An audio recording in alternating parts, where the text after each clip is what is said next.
युवा प्रशिक्षणार्थींचं आंदोलन तात्पुरतं स्थगित करण्यात आलं। मुख्यमंत्र्यांच्या सचिवांसोबत चर्चेनंतर आंदोलन स्थगित करण्याचा निर्णय घेण्यात आला। आम्हाला रोजगार मिळाला नाही असं युवा प्रशिक्षणार्थींनी म्हटलेलं आहे।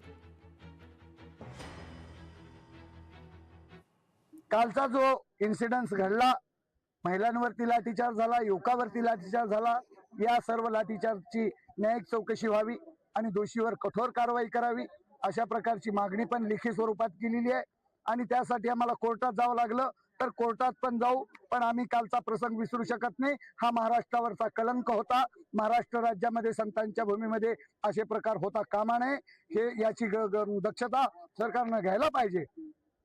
या पुढील काळामध्ये आम्ही हे आंदोलन अधिक तीव्र करत, महापालिका असेल, जिल्हा परिषद पंचायत समितीच्या आता निवडणुका आहेत, या काळामध्ये सरकारला फिरणं मुश्किल करू, सगळ्यांना प्रश्नाचा भडीमार करू।